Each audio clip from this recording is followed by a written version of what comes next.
Ed grew up with an older brother, Henry.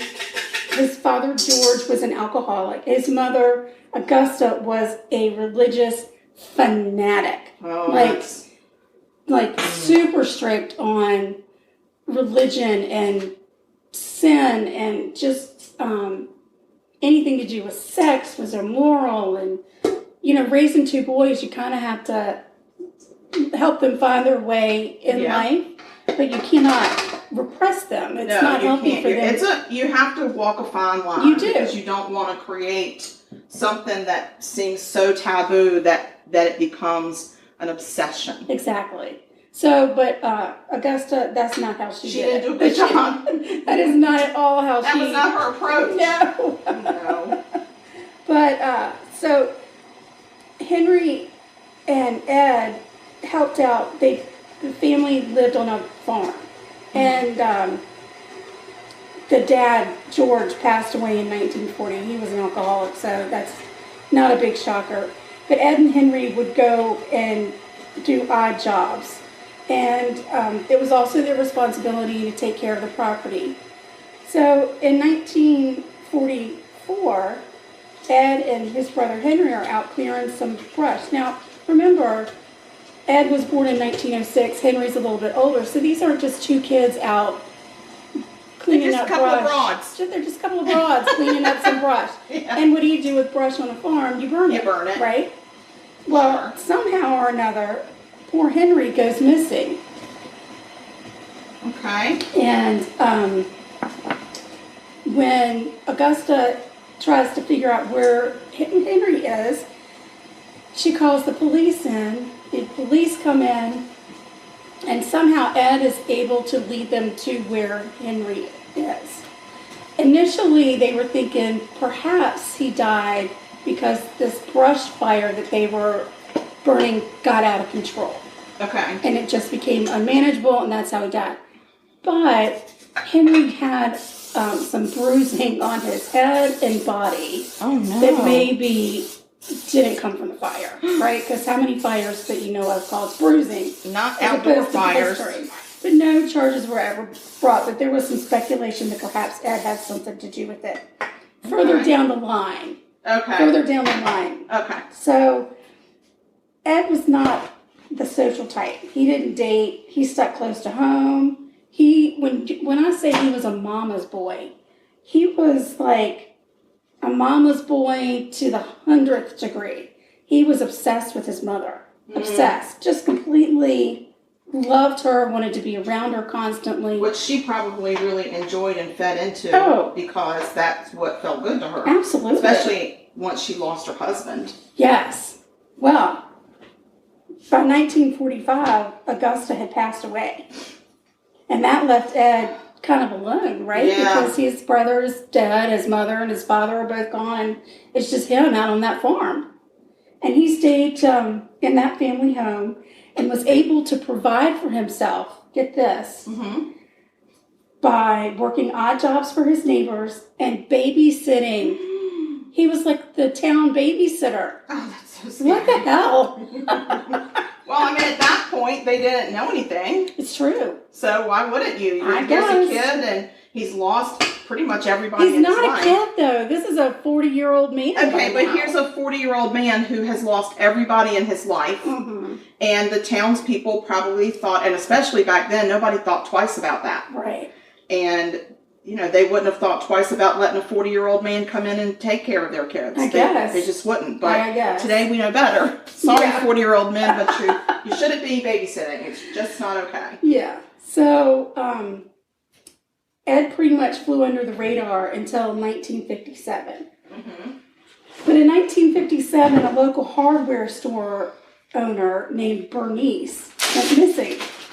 Bernice, yeah. Aw, Bernie. Ed and Bernice had been seen together just before she disappeared. Okay. So the police go and they question Ed and kind of look around. Actually, they found Ed at a neighbor's house. They asked Ed some questions. At this point, they've not gone to the house. Okay. And they say, listen, we got to go look at your house and see what the hell's going on over there. Huh. So, here's the thing. Bernice had a son, and her son was a deputy sheriff. So when Bernice went missing, he was like, we're going to do everything we can to go find my mama. Of course. Why wouldn't you? Right. She's not at her house. He goes to the hardware store, walks in, and oh my God, the cash register's missing. The whole freaking cash register. Oh my gosh. Which kind of made me, it didn't make me chuckle, but I was like, remember when our dad had the pharmacy and the thieves cut the cinder blocks out of the outside wall, crawled through a hole, and tried to steal the cash register, but it didn't make a hole big enough. Heavy that it wouldn't fit through, and then they tried to pry it open, which they were not successful at. Right, when they could have just hit one button and it would have opened. Yeah, but they were not very smart. No. But anyway, so the cash register's gone, and there's a trail of blood leading out back. Oh, no. So this guy's like, all right, we're going to Ed's house. They get to Ed's house, they walk in, and immediately are greeted with Bernice's headless, gutted body hanging from the ceiling. No. Right. Okay, this is a little gory. Well, have you not heard about Psycho or yes, Hannibal Lecter, or did you ever hear anything about the guy from Texas Chainsaw Massacre? Did you see that movie? I did not see that movie. My parents would not let me see that movie. Right. Because I didn't do well with scary movies. I ended up sleeping with them for days upon days. Oh, so. God, I can remember after Children of the Corn sleeping in the sleeping bag on their floor for at least a week until mother was like, get out. Yeah. You cannot be here anymore. Get out. Yeah. So they also find that they find jars of organs around the house. And we're not talking the organs that you play. No. Okay. And skulls that he had used for soup bowls. Now, that's it's very creative. It's but very I wonder artistic. How does that hold up, like in the dishwasher? I don't think they had dishwashers. Do you hand wash? You only hand wash. Okay. So you got to hand wash that maybe. Mm-hmm. Yeah, that's a little labor intensive to get all the cracks and crevices up skull.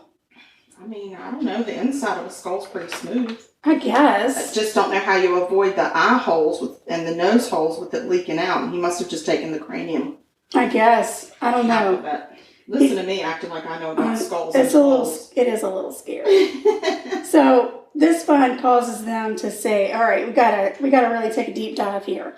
And they did notice that Ed had this family home that he had been living in was pretty much falling down, except for any room that his mother used often was pristine, neat, well preserved, taken care of. But everything else was like a total shit show. Oh my God. Yeah. So they found, when they started poking around, that Eddie boy, had been robbing graves, collecting body parts, which he used to make household items, like clothing and masks. Not clothing. Yeah. Not masks. I don't Again, need to do did you watch Silence of the Lambs? I did, but probably through like a blanket or I didn't, like, I'm a scaredy cat. I don't watch that stuff I don't watch the details. Oh, God. You wouldn't be watching it now. You would have watched it when you were a teenager, but you were focused on different things back then. Yeah, I was scared. I didn't like So they also found the head of Mary Hogan, who had operated the local tavern and had disappeared in 1954. So that was a bonus, right? Bonus! Hello, Mary. Is it a bonus? I'm not sure. Oh my God. I just didn't know all of this stuff about Ed. No.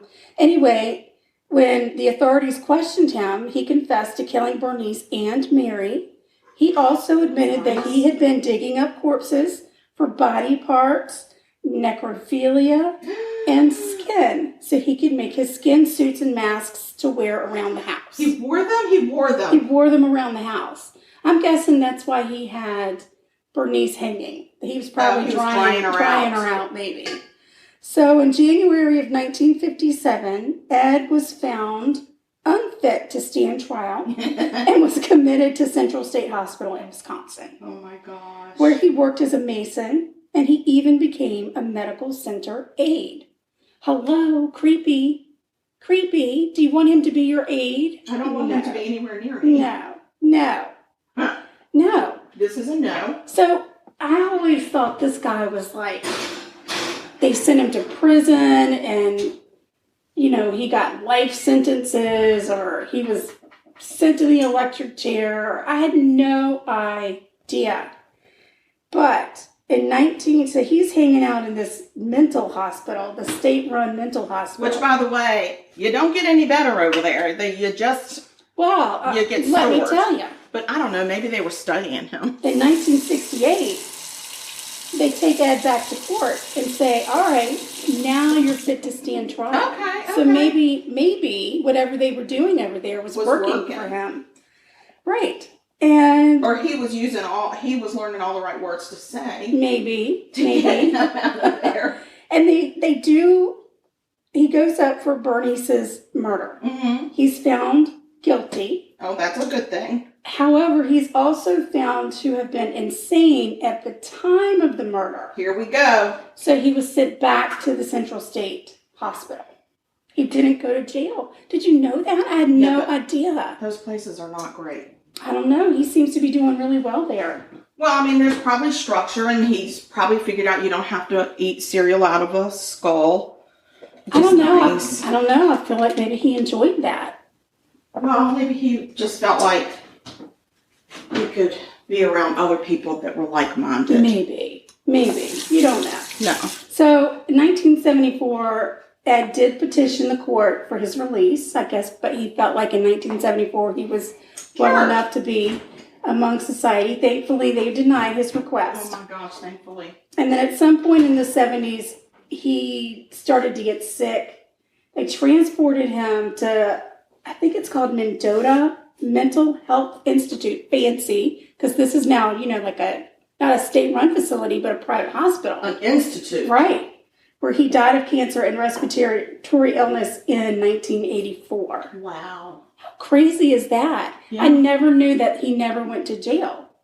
There are a lot of people that when you're found insane, you never go to jail. Went to a mental institution. Some of these moms that killed their babies in our times, remember, they're in mental institutions. They're not in jail. Really? Mm-hmm. I guess I haven't really. Now, there are places that you send people for the criminally insane because it's different than if you and I go check ourselves in for depression or anxiety or whatever. It's not the same place. So when you send somebody to a state-run hospital, they usually have a section for the criminally insane. Right. So they don't always get the same privileges that just a private Joe Schmo that walked in off the street and said, I need to check myself in for whatever. Right. It's not the same. It's the criminally insane. They are watched. They are housed differently. Right. I mean, it's different, Mm-hmm. which is good. And I know they've made some improvements to those places over the years, so they're not so bad, but I was shocked. I was surprised. I was just shocked. That he had never spent any time in jail. Yeah, I really was. Because who would have thought? I mean, you see that character in Silence of the Lambs, Hannibal Lecter is in a straitjacket behind a cell, a glassed-in cell. Right, where they're studying him. Right, where he can't get out. But the guy that, whatever her name was, what was her name? Jodie Foster. What was her character's? Clarice. The guy that she was hunting, that Hannibal was helping her with. Right, was the butterfly guy, or Wild Bill. And that's the guy that skinned people. Right. And that's probably where... Yeah, Hannibal just ate people, right? Yeah. Right. Mm-hmm. I don't know that Ed was eating any of them. He was having some sexual relations with the corpses. And then, because, Wild Bill had the skin lamps in his house and that kind of stuff. Right. Yeah. So that's probably where they got that kind of stuff. Yeah. Was from this guy. It's crazy. I mean, they really do. And what's this guy's name again? Ed Gein. Ed Gein. Yeah, I think it's Gein. Gein. It sounds like Gein. Yeah, that's what I'm calling him. or it could be Gein. That's not Gein, right. I don't think so. Jane. Gein, Ed Gein. Whatever. Well, here in South Kakalaki, we're calling him Ed Gein. Ed Gein. That's what we're going to call him. Yeah, so that's so interesting. Thank you. It was not something that I've done before. Yeah. But it's getting close to Halloween, so you kind of start thinking about scary movies. And I can't watch scary. I know, it's crazy. I told a friend of mine a couple of weeks ago, when we were talking about good books to read, and she likes to read some of the thrillers. And I can't read those. I said, I can't read those. They're too scary. She said, girl, you do a podcast about murder. It's different. Somehow it's different. Yeah. It's like I tell the story. We're telling it in a safe spot. Yeah. And then it's gone. It's just gone. And it seems so far away. Right. Even though it may not be far away, it just seems it's just, I don't know, we're in this kitchen protected bubble. And we feel safe for some reason. But we also are crazy when it comes to our children. Yes. Always being where they're supposed to be on time. Yeah. And, always keeping up with them. And we look out for each other. And So, there are things that we've picked up on. Yes. I was watching a show the other night with my husband, and I said, you're not going to believe one of the things that I've learned in doing our podcast. And he said, what? And I said, I still can't get over the fact that murderers lie. And they don't just lie. They lie to the point that they are so convincing and they believe their own lies. That messes with my mind a little bit. Oh, it doesn't mess with mine because cheaters are the same way. I know. There's not 1 ounce of guilt in them. There's no empathy. There's nothing. Right. They're vacant. There's a vacancy somewhere. Smart. They are emotionally vacant. Like I literally just saw you with this other woman. Now yes. It was a business meeting. You are calling me from her house. I have caller ID. It's not a business meeting at 1:00 in the morning. No. When you're at the Applebee's, right, in the window with only her. Exactly. It's not. Try not to sit at a window seat next time, you dumb cheater. And remember how we got caller ID last week? I'm seeing that you're calling me from her house. Yes. So not from the Applebee's. No, she's just a good friend from work. Yeah, okay. She sure is. She's such a good friend that you're spending the night at her house and you're trying to make me believe that it's all on the up and up. Right. And that's how killers are. They're the same way. But when I watch them, it blows my mind. They're vacant. They're just vacant. And I miss my calling in life because I should be studying why we have vacancies, why we have humans that have these emotional vacancies. Lord have mercy. I can't think of a more depressing, horrifying job. I mean, you would have to be making tons of money so that you could take periods of time. That would go without saying. I'm not going to do this without making a heck of a lot of money. Where you can walk away and go decompress. Exactly. Because that's a lot. That's a lot. It is a lot, but don't you wonder, the remember how the detectives and mine hunters, I mean, their lives were falling apart around them. Well, there's so many detectives today that stay on these cases for 30 years because they're trying to solve this case. And, some of them retire and the cases aren't solved. Right. And it sticks with them for the rest of their lives. Even the cases that they do solve, they're haunted by it forever. They're haunted by either what they see at the crime scene or the conversation with the murderer just haunts them. But, this is crazy, but sign me up. I would do it. Yeah. I would do it. I just didn't know. I didn't know back then. And I wasn't studious enough to go through what I needed to go through. I was, whatever it takes to get me out of college the fastest. Right. Or actually, that's not true. It's when my dad called and said, you're going into your 5th year of college. After this year, you either have a degree or you're a dropout, but you're not going for a 6th year. And I was like, dang. So I sat with my advisor and said, what do I have the most credits in? Business. Got it. What do I need to do? Take these 4 classes. Got it. Graduated. Right. Yeah. So, but I wasn't studious enough. So my donuts are in the oven and the timer is set. There's like 2 minutes left on this batch. So I think what we'll do is take a pause. Okay. And while we're pausing, I'll pull these out and I'll let them cool and then I'll get the next batch in. I think that sounds like a fantastic idea. Yes. And then I'll tell my murder and then we'll take another pause so that I can dip them in the butter and do the brown sugar and all that kind of stuff. Oh, yes. and then we'll taste them. Yes. All right. So please hold, y'all. Please We'll be hold. right back. Yes. And we're back. We are back. And we're back. Just Welcome a couple back of broads. to NPR Radio. We're a couple of broads. So I was watching Raymond this morning. Yeah. And Frank was down at the lodge and with his cronies, another old word, and he did say broad. Well, there you go. They were, I don't know, it was something about Deborah, and Deborah was down there singing with them and having fun, but behind her back they were making like sexual comments about her, like nice rack. Yeah. And so he came in and they're like, who told on us? And Frank goes, I did. And he was like, you broke bro code. And Frank said, she's not just some loose broad. I was like, there you go, Frank. Right. There's your broad. And that takes place where? New Jersey? Pennsylvania. Pennsylvania. Yeah. So, we're just a couple of broads from the South. Whatever. Okay, my turn. My murder turn. Let's do it. Let's hear what So you got to say. this is a crazy story that I had no idea had happened right here in South Kakalaki, very, very close to home. Oh, jeez. So I'm going to tell you the story about Richard Raymond Valenti. Okay. And his sexual depravity. Oh, dear heavens. Okay, that's the only way I can describe this because it is cuckoo for Cocoa Puffs. Oh, dear. So, this story takes place in the 1970s in Folly Beach, South Carolina. I was just sitting on Folly Beach on Sunday. Oh, my God. Had a family beach day on Sunday upon the dunes of Folly Beach. Yes.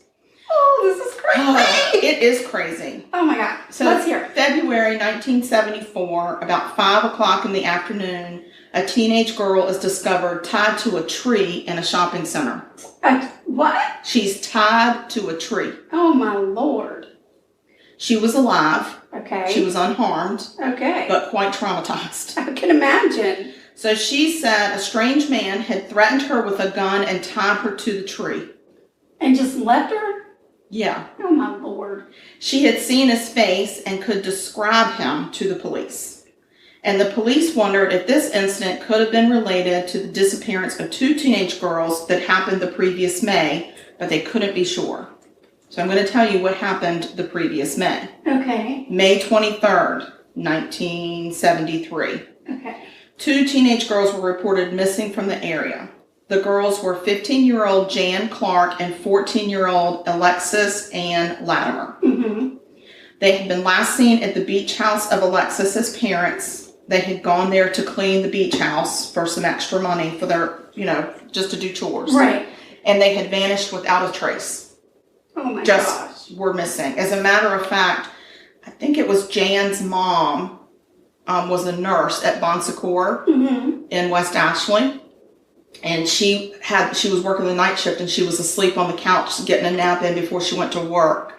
And her daughter woke her up and said that the Latimers had called to say the girls were nowhere to be found. They couldn't find them. They were missing. Oh, God. Yes. Can you imagine? No, I don't want to. Oh. I honestly don't want to.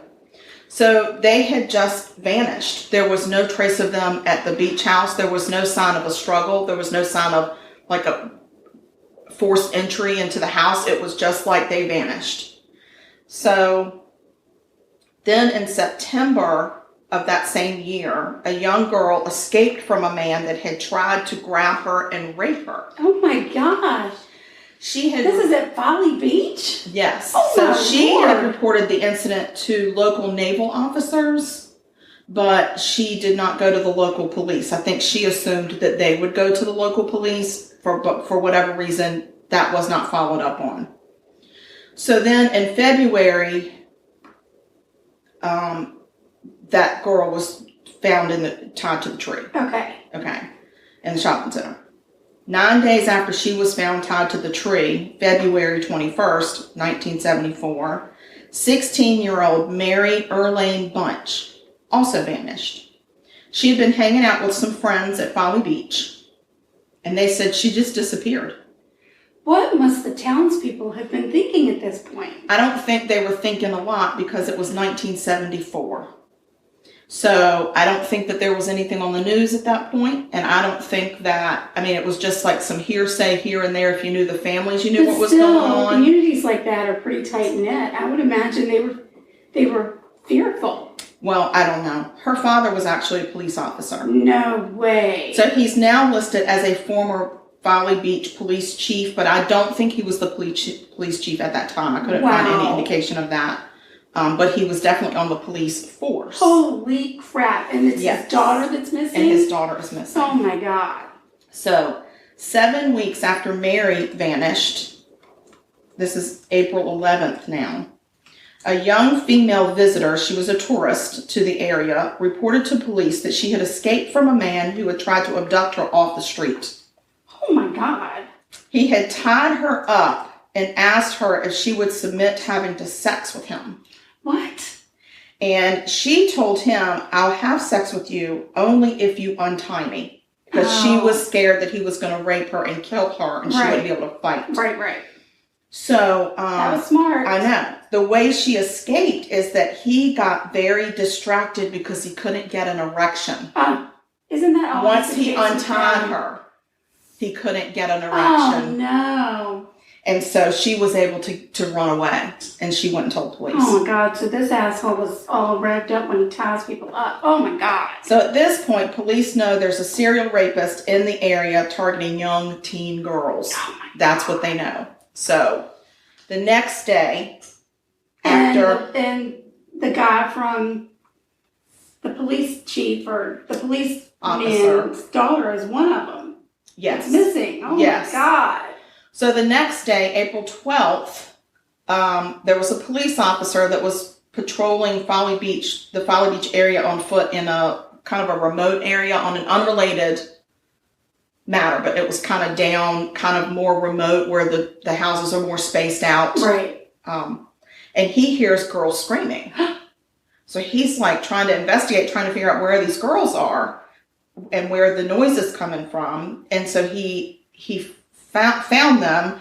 The noise was coming from underneath one of the beach cottages. Oh, wow. So he went to investigate and finds 3 girls. They're under this raised up cottage. Right, because a lot of the cottages are on, like, stilts. For flooding. Yeah. Right. They were all tightly bound and gagged. Oh, my gosh. One had managed to slip her gag off enough to scream for help. Wow. Right. These were not the 3 missing girls. Oh, This was not Mary or Alexis or Jan. These were 3 different girls. Are you kidding? No. Oh, my God. What is this guy doing?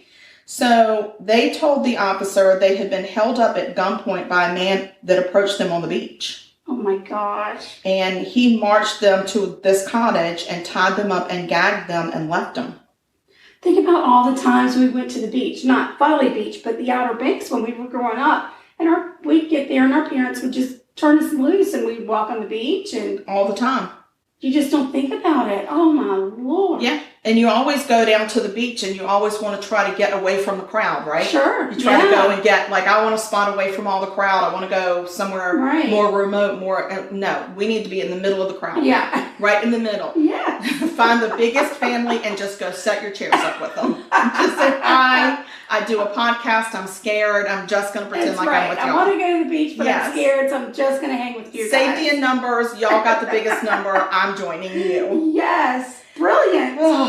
That's what's going to happen from now on. So upon the examination of the rope that had bound these girls, it was identical to the rope from the girl that was tied up at the shopping center. Identical. Did I say that wrong? No, but that's from my cousin Vinny. Okay. Identical. Yes. So, between these 3 girls at the shopping center, between these 3 girls and the shopping center girl, they were able to get a really good sketch of this man because they all described him the same way. Right. And then they finally released his sketch along with flyers reminding people of the missing girls. Right. Okay. So the next day, the Folly Beach police get a phone call from a Folly Beach resident. Oh. He said his dog kept acting strangely at this one specific spot on Folly Beach where he walked every day. And he said, the dog is just really acting weird right at this spot. I think you all should just check it out. Right. So the police go and check it out, and they start digging, and they find the body of a teenage girl. Oh, no. Bound at the wrists and ankles with the same rope. Oh, God. And, the donuts. Oh, jeez. Yay, donuts. We don't care about dead girls. Donuts. Yay. Keep going. Okay.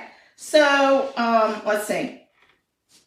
So they found the body. So the girl, she's bound. Yes, same rope as the other girls. And so then they went and they re-interviewed all of these girls, and they figured out that this man has a fetish for bonding for sexual pleasure. Oh my God, that's so weird. So they start to develop a suspect. Sorry. That's okay. Go ahead. They're developing this with a suspect. And it happens to be a local sailor at the Navy base in Charleston. No. Yeah. No way. Yeah, it is. Oh, so, man. His name is Richard Raymond Valenti, and he's 32 years old. Yikes. So they go and arrest him for the kidnapping of the 3 girls, actually the 4 girls. It's the kidnapping and then the shopping center girl. Right. So they arrest him for that, and because they are suspecting him of the murder of the girl that they dug up. Right. Which that girl, I think I might have forgotten to tell you, that actually was Mary Bunch. the police officer's daughter. Oh, no. Yes. So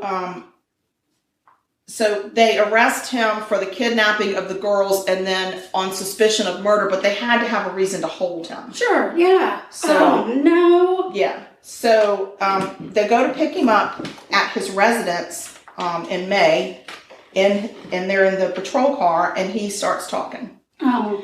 And the police officers stop him several times and remind him of his Miranda rights. Right. Don't forget, anything that you say to us can and will be used against you in court. Are you sure you want to speak to us? Right. Yes, I just need to get this off my chest. Oh, God. Okay. So they get him to the police station, and he gives them a full confession. Oh, wow.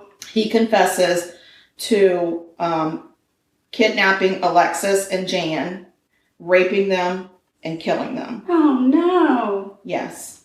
And he... But they haven't found those 2, right? No, but he agrees to lead them to the bodies of Alexis and Jan. How delightful. What a sweet guy. Yeah. They are also buried in the dunes of Folly Beach.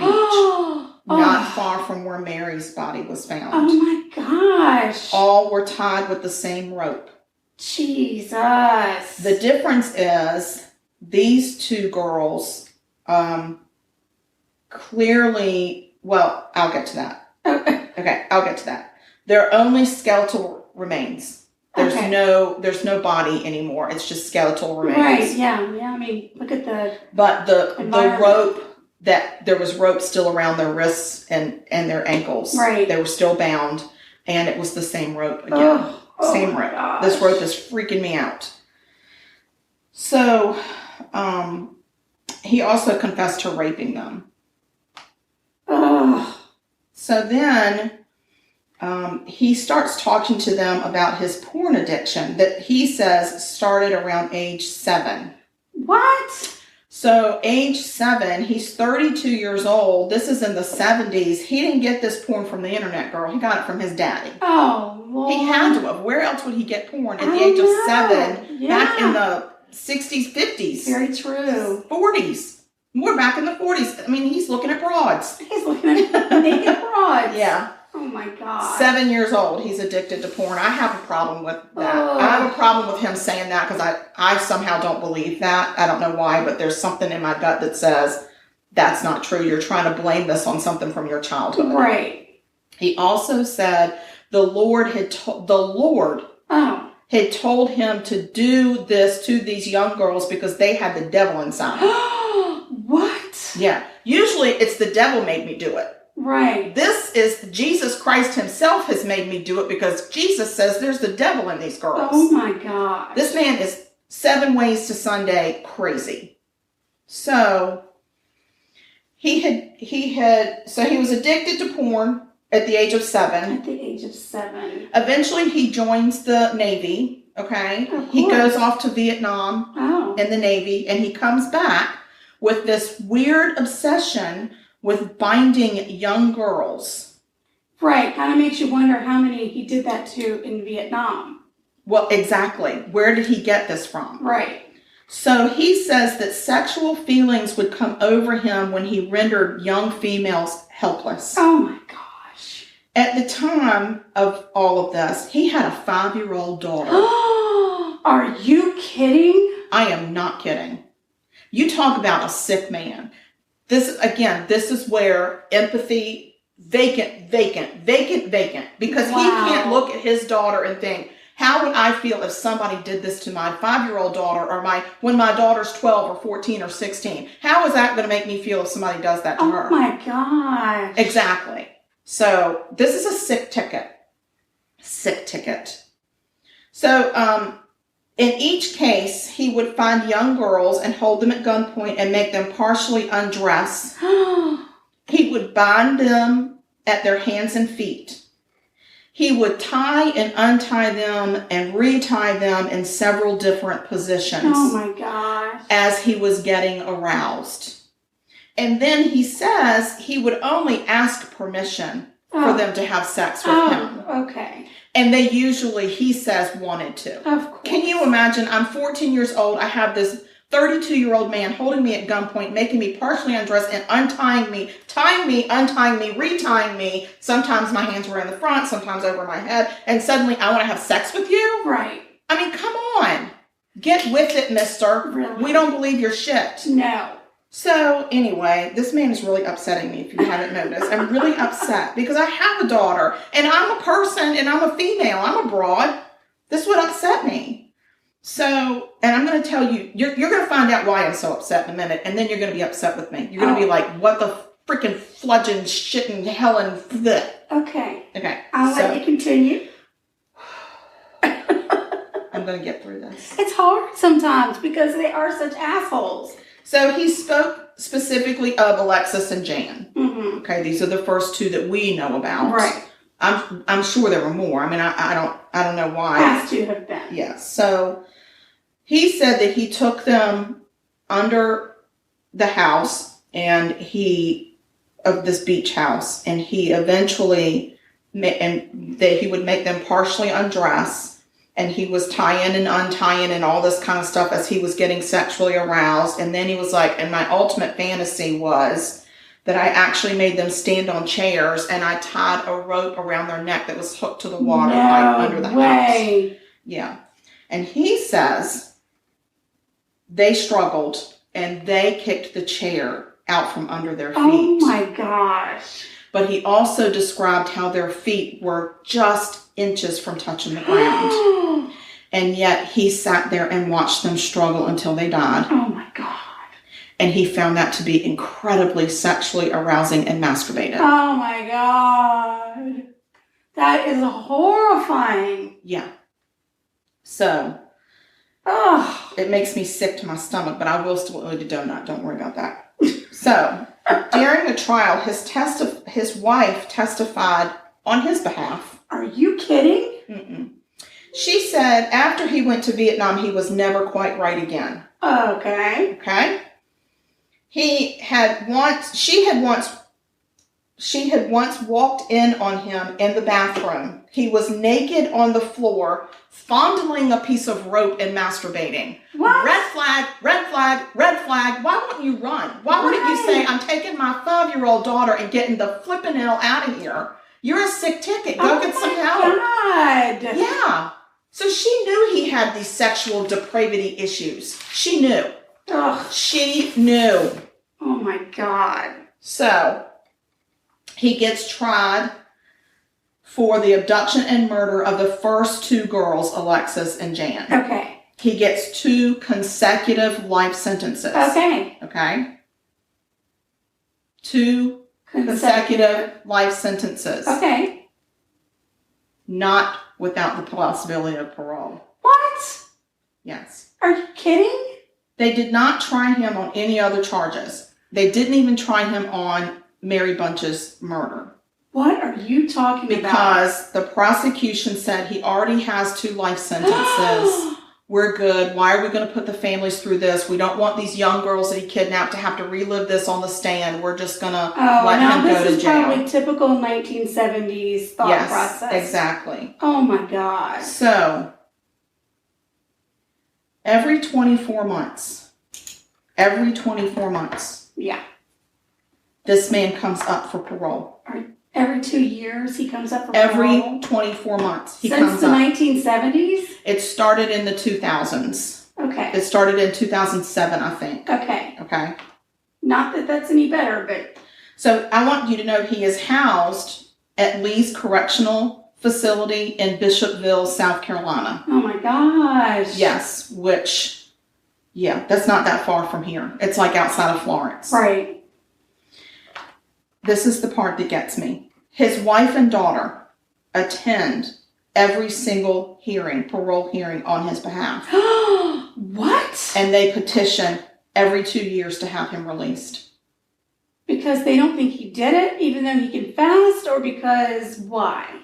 Well, his daughter says he was arrested when I was 5 years old right in front of me, and I grew up a very confused person, and I just want my dad home. Sorry, honey, your dad is the devil. Right. You don't want your dad home. And your mom should have moved on with her life, divorced this asshole, and gotten you a real dad. Right. Yeah. His wife says it's just because he went to Vietnam. Oh my gosh, you think that's justifiable? Homicide? Oh my gosh. This is just a woman that has extremely thick blinders on. That is insane. So she has stuck by him all these years. That's crazy. That's what makes me mad.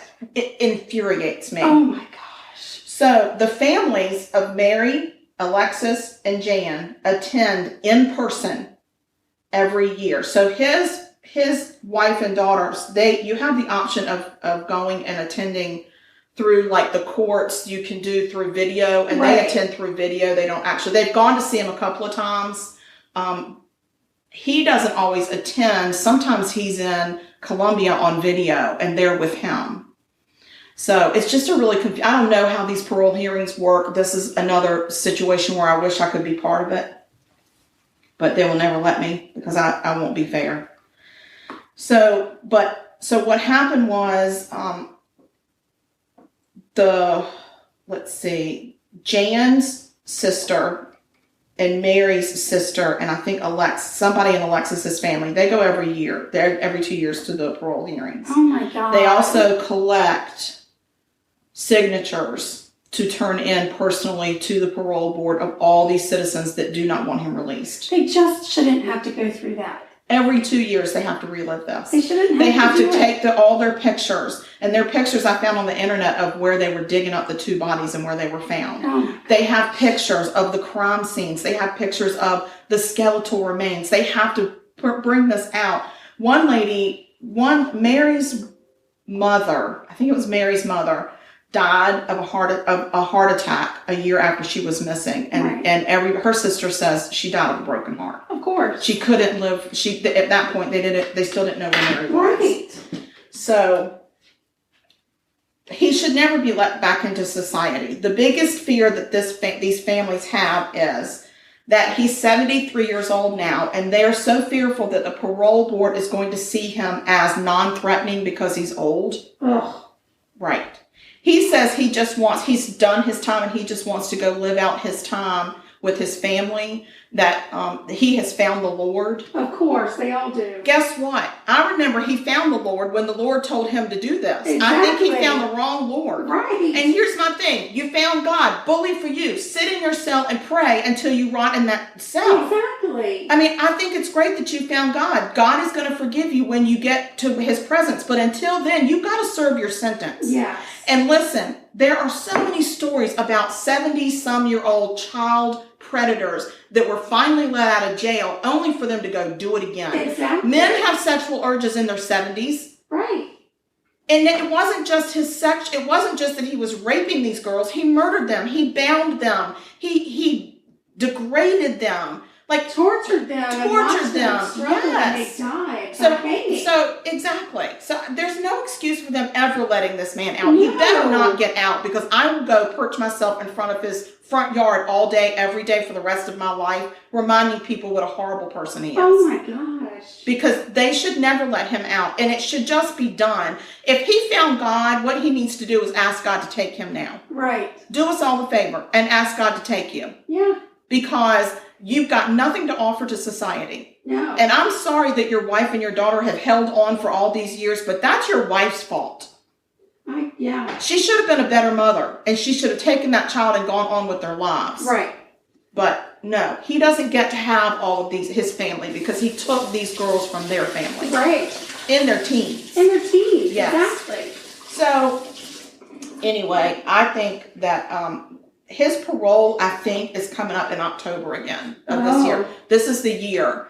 I actually found on Facebook Facebook group that one of these people run that talk about not getting him parole, and I asked to join it last night. Oh, you did? I haven't heard back. I think the latest post on it was like from 2018. So I don't really know, but he, as far as I can tell, he's never been released from parole, and he is still in Bishopville, right, South Carolina. So I would love to go and attend the parole hearing, because I'd like to have a moment with his wife. Yeah. And let her know what a disservice she has done to her daughter. Yeah. So that's my story. Wow, that is crazy. Folly Beach serial killer. I had no idea. Me neither. That is insane. I love Folly Beach, but he might have tainted it a little bit for me. Yeah. Yeah, I'm going to be thinking about that. Me too. Oh my gosh. That's crazy. It's very crazy and very sad. So you took the donuts out? The donuts are out of the oven. Okay. So I'm going to put it on pause real quick so I can melt my butter. Yes. And then you dip these donuts in butter. Yes. And then you roll them in sugar, apple pie spice, and cinnamon. Yes. So that and I loved a raised sugar donut. So I'm going to put it on pause, and I'm going to do that, and then we'll come back and we're going to eat it and tell you how freaking good it is. Oh my God, we're going to have warm donuts. Hold on a minute, just a second. I swear we'll be back. Yes. We're back. We're back again, and we have tag teamed the buttering and the sugaring. So Anne's already taken a bite. I couldn't wait anymore. How is it? Oh my God, it's the worst thing I've ever tasted in my life. It's so good. Wow. These are very cakey. They really soak up the butter. I mean, they really do. So very good. So I think this is a hit. So if y'all want the recipe, you can email us. Yeah. We have email, and it's called murder.sugarcoated@gmail.com. That's the one. We also have social media. We do. On the Instagram, we are at Sugar-Coated Murder. Should be pretty easy to find us. And on Facebook, we have a fan page called Sugar-Coated Murder Fan Page Group. And you have to ask to join that, but don't worry, we've never turned anybody away, because we are very desperate for friends. Yeah. And listen, when you're on that group, you get information about contests that we run. Sometimes we do videos and post them to the Facebook page. We don't post those videos anywhere else. No. Sometimes we put the sound check that goes on sometimes before we start recording. Yep.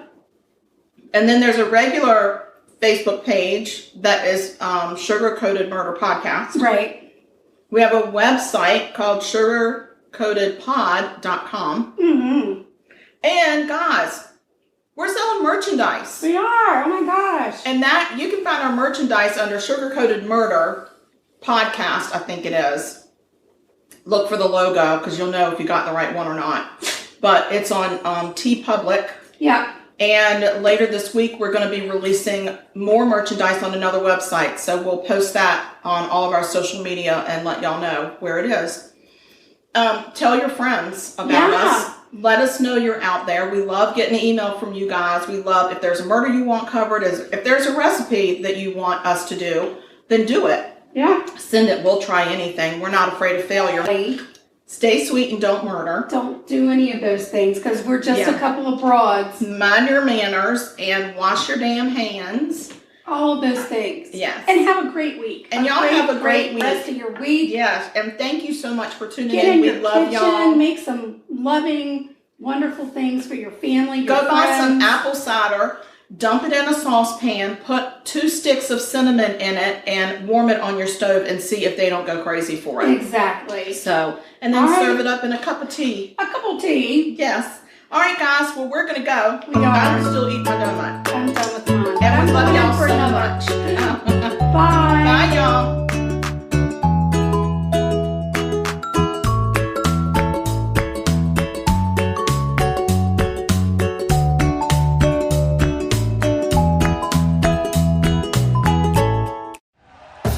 Thank you for listening to Believe. You can show support to your host by subscribing to the show and giving us a 5-star rating on your preferred platform. Check us out at Believe.com and search for BLEAV on YouTube.